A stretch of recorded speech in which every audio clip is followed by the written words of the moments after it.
Mari kita berdoa sebelum kita masuk dalam perenungan firman Tuhan.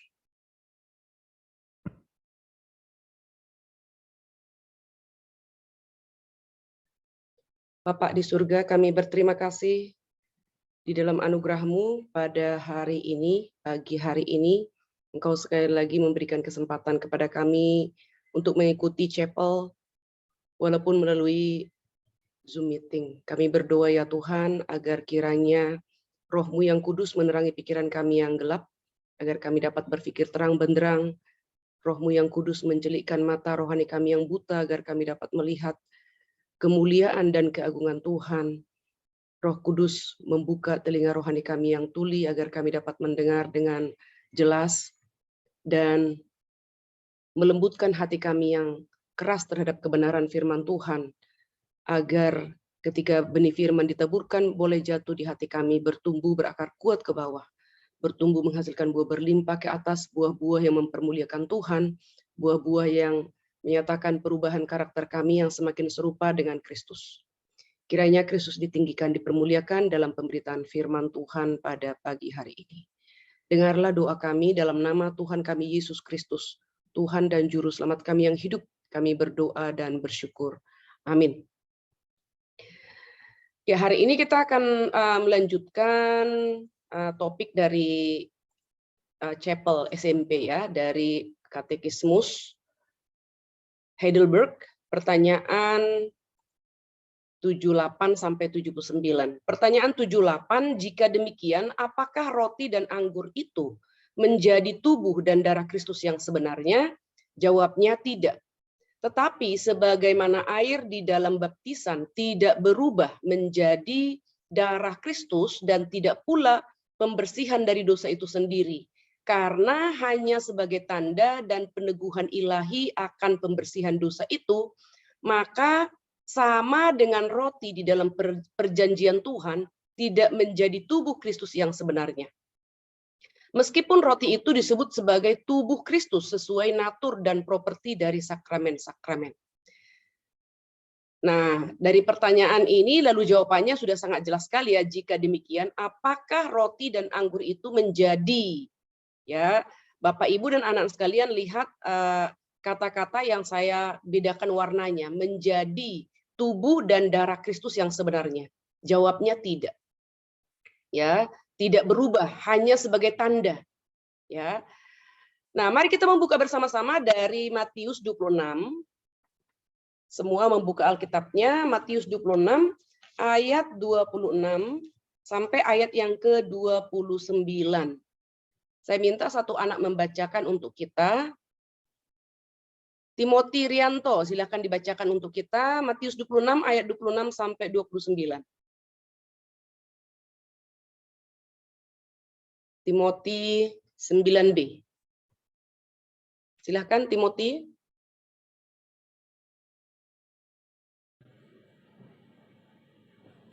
Dan ketika engkau sedang makan, Yesus mengambil roti, mengucap berkat, memecah-mecahkannya, lalu memberikannya kepada murid-muridnya dan berkata, ambillah, makanlah, inilah tubuhku.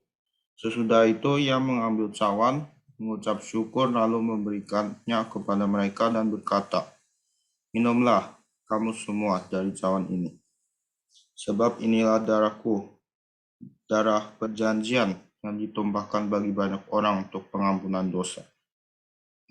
Akan tetapi aku berkata kepadamu, mulai dari sekarang aku tidak akan minum lagi hasil pokok anggur ini sampai pada hari aku meminumnya, yaitu yang baru bersama-sama dengan kamu dalam kerajaan Bapakku. Ya, ini adalah penetapan perjamuan makan malam ya, yang terakhir ya. Jadi dalam perjamuan kudus untuk saat ini ya, roti dan anggur itu mewakili tubuh dan darah Kristus, mewakili. Ya, keduanya tidak benar-benar menjadi daging dan darah secara jasmani. Meskipun tentang roti itu Yesus berkata, inilah tubuhku. Ya, pada waktu malam terakhir sebelum Yesus ditangkap, malam itu Yesus bersama dengan para murid ya mengadakan perjamuan makan terakhir, dan Yesus memang berkata, inilah tubuhku. Tetapi dia tidak bermaksud roti itu sebagai sepotong daging jasmaninya. Ketika Yesus berkata, akulah pintu, contohnya ya, akulah pintu. Dia tidak bermaksud mengatakan bahwa dia terbuat dari kayu dan paku. Nah, ini yang perlu kita pahami bersama-sama ya anak-anak, supaya anak-anak kelas 9 nih, mungkin sudah ada yang ikut katekisasi lalu CD atau akan. Supaya pada waktu nanti kalian sudah mengikuti katekisasi lalu CD, setelah itu baru bisa resmi bisa mengikuti perjamuan kudus, anak-anak sekalian bisa memahami makna daripada roti dan anggur yang kita terima dalam perjamuan kudus. Ketika Yesus berkata, akulah pokok anggur dan kamulah ranting-rantingnya. Dia tidak bermaksud mengatakan bahwa dia maupun kita memiliki batang kayu dengan daun hijau yang tumbuh dari kita, bukan? Nah, jadi ini adalah metafora ya, yaitu cara untuk mengatakan bahwa seseorang atau sesuatu adalah seperti sesuatu yang lain untuk alasan-alasan tertentu. Yesus bermaksud mengatakan bahwa roti itu seperti tubuhnya. Keduanya dipecah-pecahkan sehingga orang dapat dipelihara oleh keduanya dan memiliki hidup. Nah, jadi ketika Yesus berkata, inilah tubuhku, lalu roti itu dipecahkan, inilah darahku, darah perjanjian baru. Anggur dituang. Itu melambangkan roti dan anggur itu melambangkan atau tanda daripada tubuh dan darah Kristus yang akan dipecahkan dan dicurahkan di atas kayu salib. Cawan itu seperti darahnya Kristus, keduanya dicurahkan untuk memberi hidup kepada orang yang menerima manfaat daripada roti dan anggur itu. Ya. Sekarang kita lihat di dalam pertanyaan 79. Demikian juga mengapakah Kristus menyebut roti itu tubuhnya dan cawan itu darahnya, atau kovenan baru dalam darahnya, dan Paulus menyebut persekutuan dengan tubuh dan darah Kristus. Jawabnya, Kristus mengatakan demikian bukan tanpa alasan. Ya, bukan tanpa alasan yang kuat, yaitu bukan hanya untuk mengajari kita bahwa sebagaimana roti dan anggur menopang hidup kita yang sementara ini. Jadi, Bapak, Ibu, dan anak sekalian, sebagaimana roti dan anggur menopang hidup kita yang sementara ini, berarti jasmani ya. Demikian pula tubuh Kristus yang tersalib, darahnya yang tercurah adalah makanan dan minuman yang sejati bagi jiwa kita untuk hidup kekal. Jadi waktu kita mengambil roti dan anggur itu harus dimaknai dengan pengertian seperti ini. Tetapi yang lebih daripada itu, dengan tanda-tanda dan jaminan-jaminan yang kasat mata ini, ia memastikan kita bahwa kita sungguh-sungguh melalui karya Roh Kudus-Nya mengambil bagian dari tubuh dan darah yang sejati, sama seperti mulut kita menerima tanda-tanda kudus ini dengan mulut jasmani kita sebagai peringatan akan Dia. Jadi sekali lagi, tanda sekaligus menjadi satu peringatan, dan bahwa semua penderitaan dan ketaatannya secara pasti. Jadi ini harus dimaknai kata-kata ini, secara pasti adalah milik kita, seolah-olah kita sendiri di dalam pribadi kita sendiri telah menderita dan memberikan pemuasan kepada Allah bagi dosa-dosa kita. Nah, jadi pada waktu kita menerima roti dan anggur itu, kita masuk dalam persekutuan dengan Kristus. Dikatakan di sini, dan semua penderitaan dan ketaatannya secara pasti adalah milik kita, seolah-olah kita sendiri di dalam pribadi kita sendiri telah menderita dan memberikan pemuasan kepada Allah bagi dosa-dosa kita. Mari kita membuka bersama-sama Yohanes pasal 6. Yohanes pasal 6 ayat 47. Yohanes pasal 6 ayat 47 sampai 59. Saya minta satu anak membaca untuk kita dan semua membuka Alkitab. John Liki, silakan. Yohanes pasal 6. Yohanes pasal 6 ayat 47. Aku berkata kepadamu, sesungguhnya barang siapa percaya ia mempunyai hidup yang kekal. Akulah roti hidup, dan nenek moyangmu telah makan mana di padang gurun, dan mereka telah mati. Inilah roti yang turun dari surga. Barang siapa makan daripadanya, ia tidak akan mati. Akulah roti hidup yang telah turun dari surga. Jikalau seorang makan dari roti ini, ia akan hidup selama-lamanya. Dan roti yang kuberikan itu ialah dagingku, yang akan kuberikan untuk hidup dunia. Orang-orang Yahudi bertengkar antara sesama mereka dan berkata, bagaimana ia ini dapat memberikan dagingnya kepada kita untuk dimakan? Maka kata Yesus kepada mereka, Aku berkata kepadamu, sesungguhnya jikalau kamu tidak makan daging anak manusia dan minum darahnya, kamu tidak mempunyai hidup di dalam dirimu. Barang siapa makan dagingku dan minum darahku, ia mempunyai hidup yang kekal, dan aku akan membangkitkan dia pada akhir zaman. Sebab dagingku adalah benar-benar makanan, dan darahku adalah benar-benar minuman. Barang siapa makan dagingku dan minum darahku, ia tinggal di dalam aku, dan aku di dalam dia. Ya, sampai 59. Sama seperti Bapa. Apakah John Licky nge-freeze? Sama seperti Bapa yang hidup mengutus aku, dan aku hidup oleh Bapa, demikian juga barang siapa yang memakan aku akan hidup oleh aku. Inilah roti yang telah turun dari surga, bukan roti seperti yang dimakan nenek moyangmu, dan mereka telah mati. Barang siapa makan roti ini, ia akan hidup selama-lamanya. Semua ini dikatakan Yesus di Kapernaum ketika ia mengajar. Ya, terima kasih John Licky. Nah, jadi di dalam Yohanes pasal 6 ini, Yesus berkata roti hidup, yang membicara tentang roti hidup. Ayat yang ke 47, aku berkata kepadamu, sesungguhnya barang siapa percaya ia mempunyai hidup yang kekal. Ayat 48, akulah roti hidup. Nah, jadi ketika Yesus berbicara akulah roti hidup, Yesus mengingatkan para pendengarnya, ya, yaitu orang Yahudi, bahwa nenek moyang mereka telah makan roti mana selama 40 tahun di padang gurun, dan mereka telah mati. Karena mana itu adalah makanan jasmani yang tidak akan memberikan hidup yang kekal.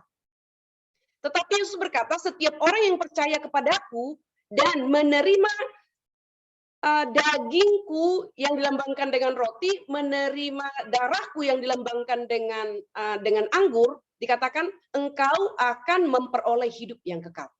Nah, jadi Bapak Ibu dan anak-anak sekalian, pada waktu kita mengikuti perjamuan kudus, hendaknya hal ini kita mengerti. Ketika kita menerima roti dan anggur itu menjadi lambang kita menerima makanan minuman yang kekal. Ada kaitannya ya, kita memperoleh hidup yang kekal. Dikatakan di dalam ayat yang ke-47 tadi ya, sesungguhnya barang siapa percaya ia memperoleh hidup yang kekal. Akulah roti hidup. Ayat 51, akulah roti hidup yang telah turun dari surga. Jika seorang makan dari roti ini, ia akan hidup selama-lamanya. Dan roti yang kuberikan ini ialah dagingku yang akan kuberikan untuk hidup dunia. Ayat 54, barang siapa makan dagingku, minum darahku, ia mempunyai hidup yang kekal. Dan aku akan membangkitkan dia pada akhir zaman. 55, sebab dagingku adalah benar-benar makanan, dan darahku adalah benar-benar minuman. Barang siapa makan dagingku, minum darahku, ia tinggal di dalam aku, dan aku di dalam dia. Nah, jadi sangat jelas ya, sama seperti dalam baptisan, air tidak berubah menjadi darah. Air adalah sebagai gambaran. Air mencuci benda-benda dan membuatnya bersih. Air menggambarkan darah Yesus yang membersihkan dosa kita. Ya, darah Yesus membasuh dengan bersih ya dosa-dosa kita, maka dilambangkan dengan air.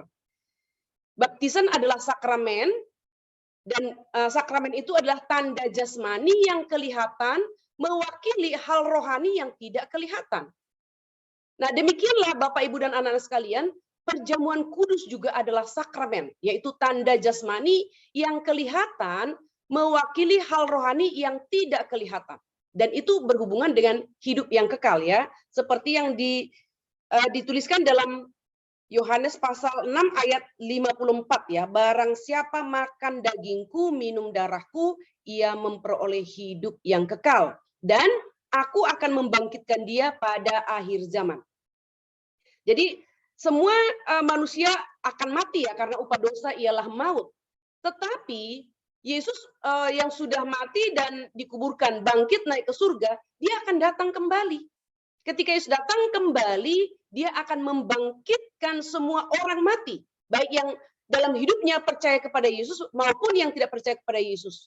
Tetapi pada waktu dibangkitkan, mereka akan menerima upah masing-masing. Yang percaya kepada Yesus semasa hidupnya, mereka akan dibangkitkan dan akan masuk ke dalam hidup yang kekal. Sedangkan orang yang tidak percaya kepada Yesus semasa hidupnya akan dibangkitkan dan akan menerima hukuman yang kekal. Nah, jadi di sini Yesus katakan siapa yang menerima. Berarti perhatikan, ya Bapak, Ibu, anak-anak, siapa yang menerima roti dan anggur.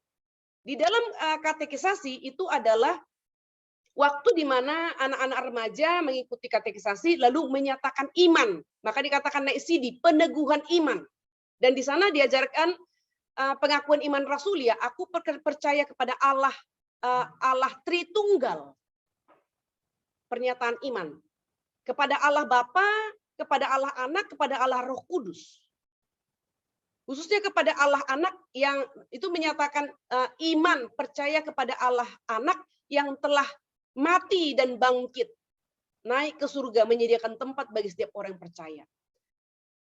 Nah, maka setelah kita menyatakan iman ini, kita mengikuti perjamuan kudus. Dan waktu kita mengikuti perjamuan kudus itu tidak boleh hanya menjadi satu rutinitas, tapi kita harus memaknai dengan pengertian yang benar seperti ini.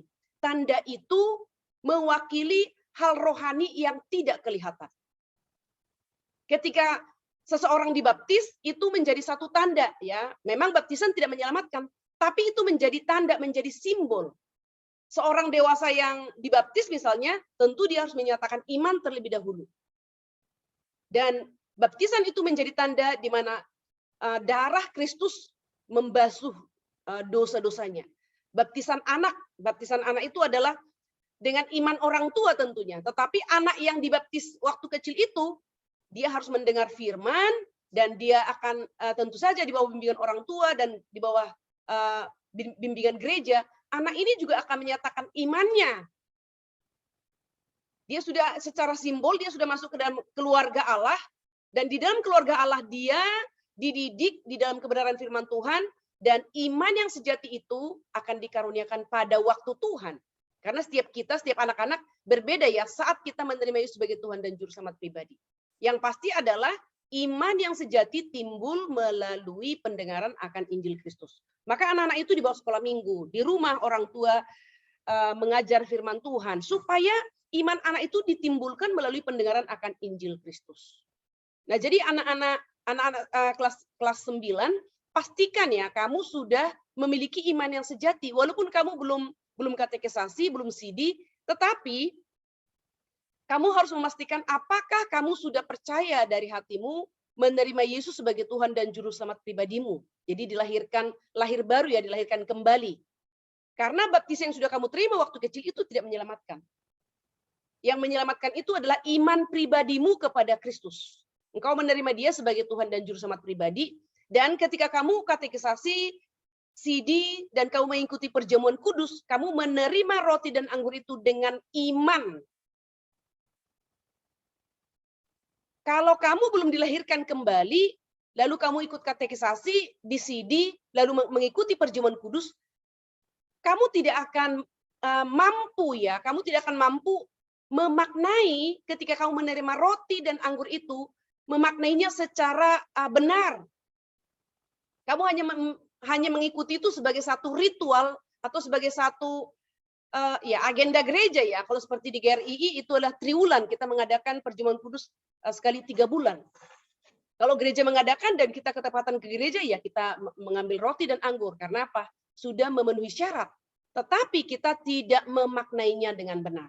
Maka perlu sekali ya, untuk anak-anak yang masih remaja nih, perlu sekali kamu memastikan kamu memiliki iman yang sejati, supaya pada saat engkau mengikuti perjamuan kudus, selain daripada pengertian yang sudah ditanamkan ya melalui chapel seperti ini, kamu senantiasa mengikuti perjamuan kudus itu dengan mengingat bahwa ini adalah tanda, ini adalah simbol, sesuatu yang mewakili hal rohani yang tidak kelihatan. Nah, jadi ketika kita makan roti dan minum cawan, apa yang kita makan dan minum itu menjadi satu dengan kita.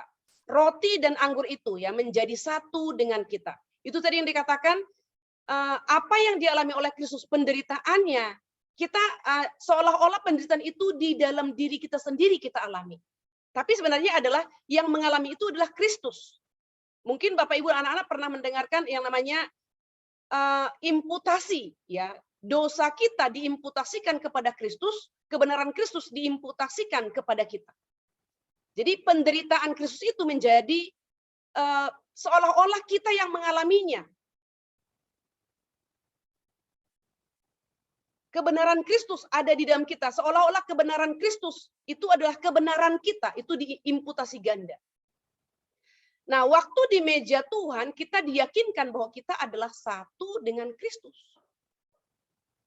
Pada waktu perjamuan kudus ya, di meja. Memang saat ini kita sudah di kota besar, kita tidak lagi, istilahnya kalau di HKBP, di GPIB, ya khususnya GPIB, HKBP sih tidak benar-benar duduk di meja. GPIB itu 12 orang. Jadi jemaat yang mengikuti perjamuan kudus, 12 orang akan dihitung oleh diaken. 12 orang akan disiapkan meja, lalu duduk di situ 12 orang. Supaya lebih memaknai duduk bersama di meja perjamuan Tuhan, 12 orang. Sama seperti murid-murid Tuhan Yesus pada waktu itu, 12 orang. Nah, jadi di meja Tuhan kita diyakinkan bahwa kita adalah satu dengan Kristus. Sama seperti mulut kita menerima tanda-tanda kudus ini, dikatakan demikianlah kita berbagi di dalam Kristus.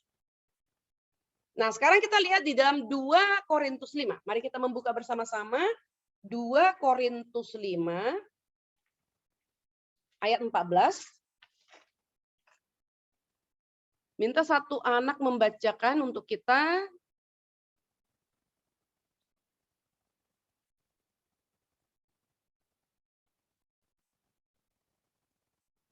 Maxwell boleh membacakan untuk kita 2 Korintus 5 ayat 14 dan 15. Anak-anak semua kalau dikatakan buka Alkitab, buka ya, sehingga ketika guru minta itu sudah langsung membaca, tidak lagi baru mencari. Ya, dibiasakan ya. Baik dalam chapel pelajaran agama, Alkitab selalu dibuka. Silakan Maxwell. Ya. Sebab kasih Kristus yang menguasai kami, karena kami telah mengerti bahwa jika satu orang sudah mati untuk semua orang, maka mereka semua sudah mati. Dan Kristus telah mati untuk semua orang, supaya mereka yang hidup tidak lagi hidup untuk dirinya sendiri, tetapi untuk Dia yang telah mati dan telah dibangkitkan untuk mereka. Iya, jadi ini yang dimaksudkan tadi, kita satu di dalam Kristus. Sebab kasih Kristus yang menguasai kami. Karena kami telah mengerti bahwa jika satu orang sudah mati untuk semua orang, maka mereka semua sudah mati. Dan Kristus telah mati untuk semua orang, satu untuk semua ya, supaya mereka yang hidup tidak lagi hidup untuk dirinya sendiri, tetapi untuk Dia yang telah mati dan telah dibangkitkan untuk mereka. Nah, jadi melalui perjamuan kudus juga anak-anak kita juga diingatkan bahwa kita sudah mati bersama dengan Kristus, maka kita yang hidup ini, kita tidak lagi hidup untuk diri kita sendiri, tapi hidup untuk Kristus yang sudah mati bagi kita. Berarti dalam saat perjamuan kudus itu kita diingatkan kembali bahwa hidup kita sekarang bukan lagi hidup untuk diri kita sendiri, tapi hidup untuk Kristus yang telah mati bagi kita, yang telah menebus dosa-dosa kita. Nah, jadi perjamuan kudus ini membawa banyak penghiburan kepada kita. Kita dapat datang ke perjamuan kudus, mengakui semua dosa kita, karena perjamuan itu mengingatkan kita bahwa Yesus mengetahui setiap dosa yang pernah kita lakukan dan ia mati untuk kita. Kalau kita mengerti akan hal ini, maka kita akan menanti-nantikan perjamuan kudus. Ya, kalau dalam gereja pusat itu hanya 3 bulan 1 kali. Kalau gereja Kelapa Gading itu 1 kali dalam 1 bulan. Kenapa? Karena kalau kita mengerti, memaknai perjamuan kudus itu, maka kita akan ingin bahkan setiap minggu ya, supaya kita terus diingatkan bahwa hidup kita ini bukan lagi hidup untuk diri sendiri, tapi hidup untuk Kristus yang sudah mati bagi kita. Karena pada saat kita datang ke gereja, kita kan selalu memiliki satu pengertian. Kita datang ke gereja untuk mensyukuri 1 minggu yang sudah kita lewati dan meminta kekuatan baru untuk memasuki 1 minggu ke depan. Nah, kalau pada setiap hari Minggu itu misalnya ya, ada perjamuan kudus. Berarti di situ akan selalu kita diingatkan kembali bahwa hidup kita yang kita hidupi ini bukan untuk diri sendiri, tapi untuk Kristus yang sudah mati bagi kita. Maka kita akan terus di drive ya, kita akan terus didorong untuk hidup berpusat pada Allah. Tidak lagi berpusat pada diri. Untuk melihat hidup saya ini dan seluruh pencapaian yang ada di dalamnya dan semua aktivitas yang saya lakukan. Saya tidak melakukannya untuk diri. Saya tidak melakukannya untuk manusia, tapi saya melakukannya untuk Tuhan.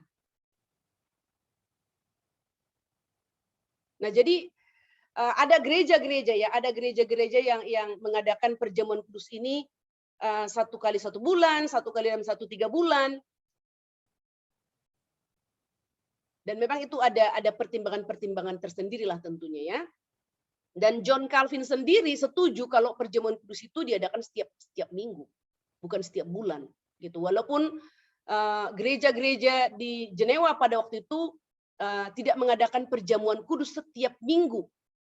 Tetapi John Calvin melayani di berbagai gereja dan dia mengadakan perjamuan kudus ya. Di setiap gereja itu memang 1 kali dalam 3 bulan. Tetapi kalau setiap gereja itu berbeda-beda pelaksanaan perjamuan kudusnya, berapa gereja yang dilayaninya misalnya, itu akan jatuh-jatuhnya adalah perjamuan kudus itu akan setiap minggu.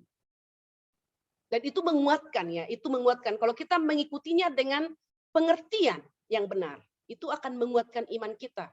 Menguatkan kita dalam kelemahan kita.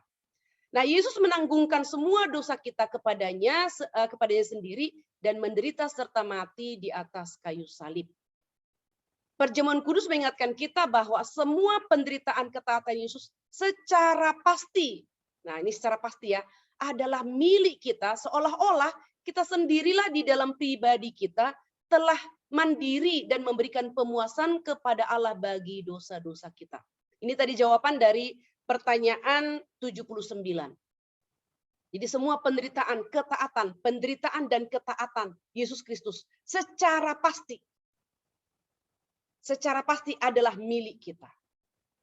Nah, ini tadi yang saya katakan imputasi ya, diimputasikan. Ketaatan Kristus diimputasikan kepada kita. Keberdosaan kita diimputasikan kepada Kristus. Itu seperti menukar pakaian kita yang penuh dengan lumpur dosa digantikan kepada Kristus. Jubah Kristus dengan jubah kebenaran itu digantikan kepada kita.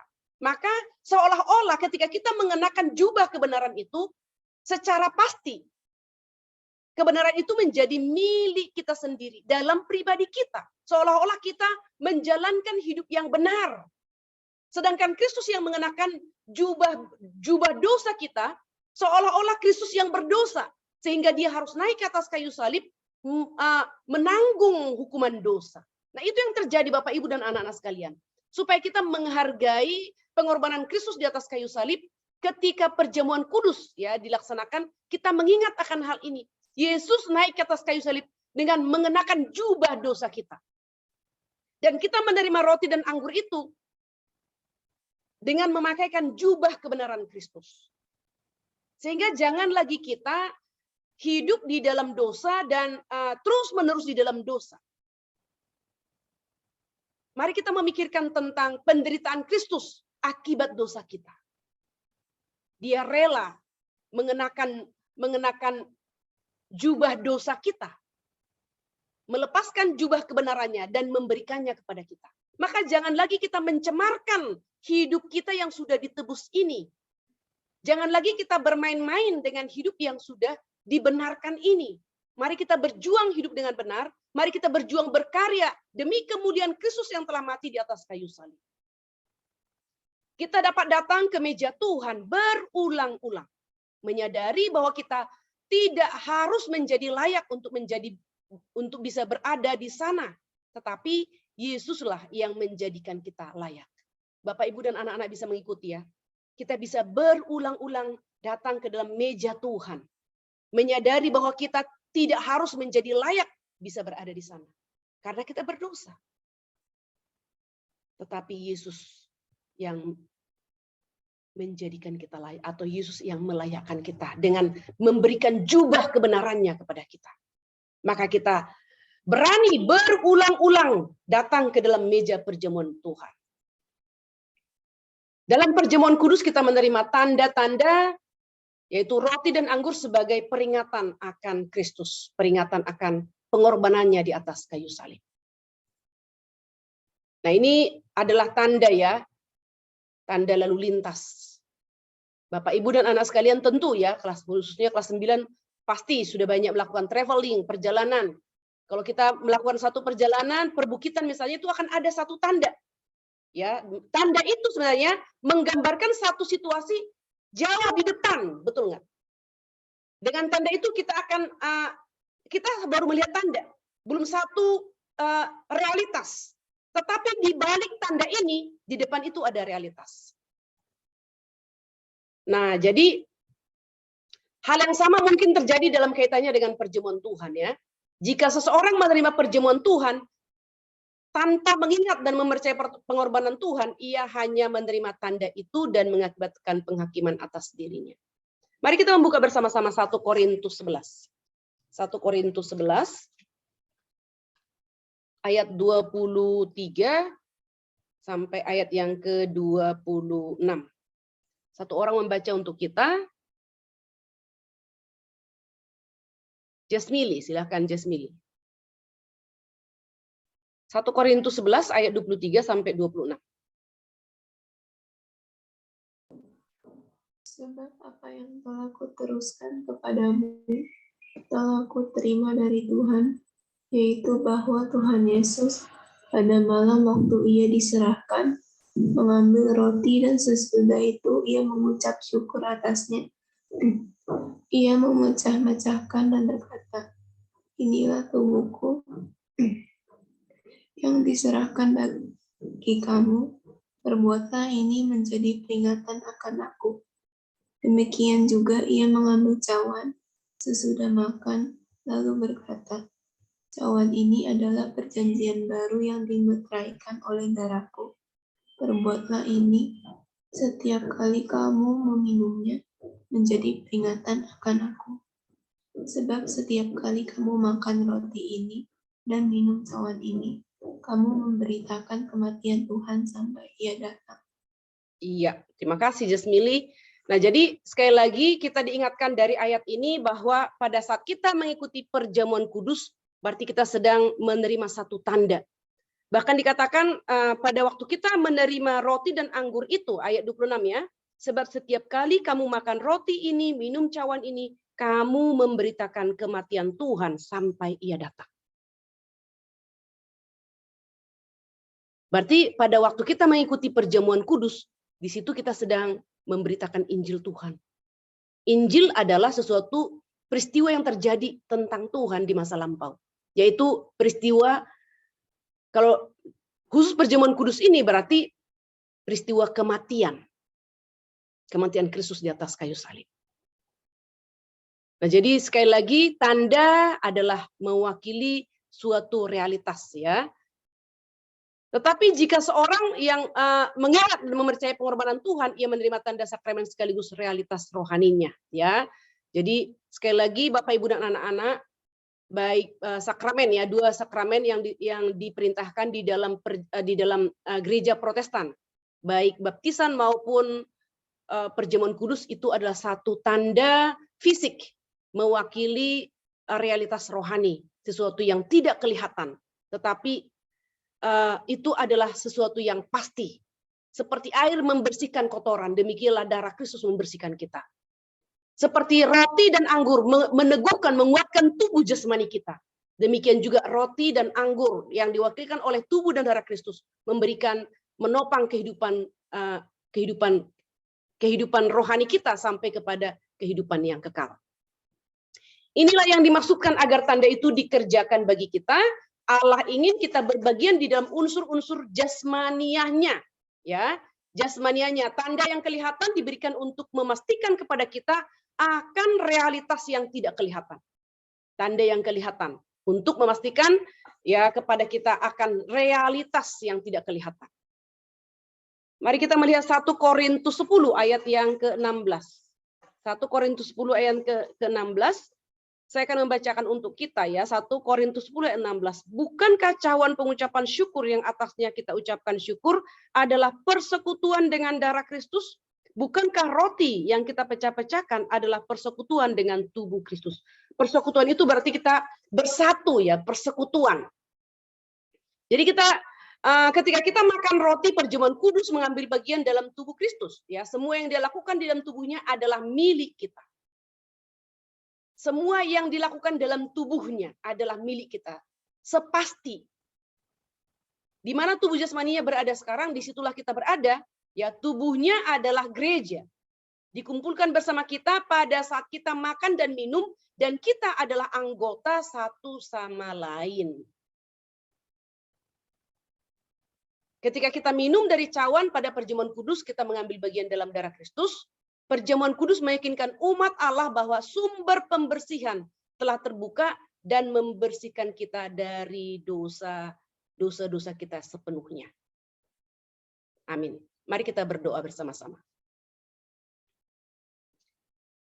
Bapak di surga, kami bersyukur berterima kasih karena hari ini kami boleh diingatkan kembali akan makna dari perjamuan kudus.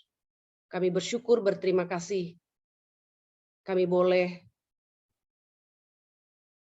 pada waktunya ya, kami boleh mengikuti perjamuan kudus setelah anak-anak remaja mengikuti katekisasi, CD, lalu mereka akan mengikuti perjamuan kudus seperti kami orang-orang dewasa.